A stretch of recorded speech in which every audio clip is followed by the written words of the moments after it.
Welcome to the Folktale Project. This is Dan Scholz, and today we have part 2 of the story of the Goose-Girl. The waiting maid now mounted Falada and the real bride the worse horse, so they continued their journey till at length they arrived at the palace yard. There was great rejoicing over the arrival, and the prince sprang forward to meet them, and taking the waiting maid for his bride, he lifted her down from the horse and led her upstairs to the royal chamber. In the meantime, the real princess was left standing below in the courtyard. The old king, who was looking out of his window, beheld her in this plight, and it struck him how sweet and gentle, even beautiful, she looked. He went at once to the royal chamber and asked the bride who it was she had brought with her, and had left thus standing in the court below. "Oh," replied the bride, "I brought her with me to help keep me company on the journey. Give the girl something to do, that she mayn't lay idle."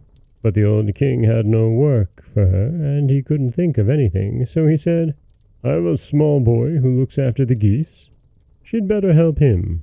The youth's name was Curdken, and the real bride was made to assist him in herding geese. Soon after this, the false bride said to the prince, "Dearest husband, I pray you grant me a favor." He answered, "That I will." "Then let the slaughterer cut off the head of the horse I rode here upon, because it behaved very badly on the journey." But the truth was, she was afraid lest the horse should speak and tell how she had treated the princess. She carried her point, and the faithful Falada was doomed to die. When the news came to the ears of the real princess, she went to the slaughterer and secretly promised him a piece of gold if he would do something for her. There was in the town a large dark gate, through which she had to pass the night and the morning with the geese. Would he kindly hang Falada's head there, so that I might see it once again? The slaughterer said he would do as she desired, chopped off the head, and nailed it firmly over the gateway. Early next morning she and Curdken were driving their flock through the gate. She said as she passed under, "Oh, Falada, 'tis you hang there." And the head replied, "'Tis you pass under, princess fair. If your mother only knew, her heart would surely break in two." Then she left the tower and drove the geese into a field. When they had reached the common where the geese fed, she sat down and unloosed her hair, which was of pure gold. Curdken loved to see it glitter in the sun, and wanted much to pull some hair out. Then she spoke. "Wind, wind, gently sway, blow Curdken's hat away. Let him chase o'er field and wold, till my locks of ruddy gold, now astray and hanging down, be combed and plaited in a crown." Then a gust of wind blew Curdken's hat away, and he had to chase it over hill and dale. When he returned from the pursuit, she had finished her combing and curling, and his chance of getting any hair was gone. Curdken was very angry and wouldn't speak to her, so they herded the geese till evening, and then went home. The next morning, as they passed under the gate, the girl said, "Oh, Falada, 'tis you hang there." And the head replied, "'Tis you pass under, princess fair. If your mother only knew, her heart would surely break in two."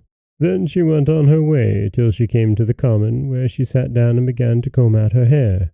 And Curdken ran up to her and wanted to grasp some of the hair from her head, but she called out hastily, "Wind, wind, gentle sway, blow Curdken's hat away. Let him chase o'er field and wold, till my locks of ruddy gold, now astray and hanging down, be combed and plaited in a crown." Then a puff of wind came and blew Curdken's hat far away, so that he had to run after it.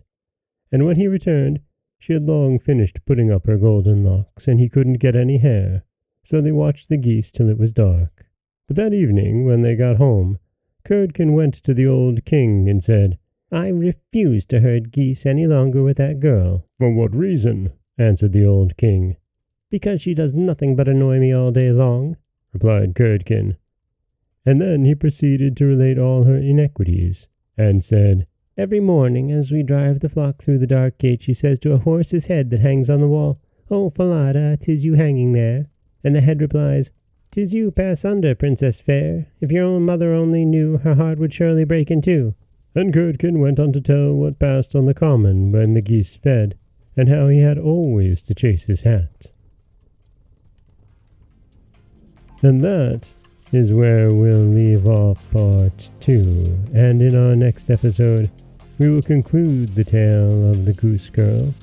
As we now see Curdken complaining directly to the king, we can imagine that he'll get involved, won't we? This is Dan Scholz for the Folktale Project. Don't forget that you can subscribe to the podcast on Apple Podcasts, Stitcher, Google Play, Overcast, anywhere you like to get your podcasts. You can follow us on Threads and Instagram at Folktale Project, and you can find us wherever you like to listen to your podcasts. As always, thank you so much for listening.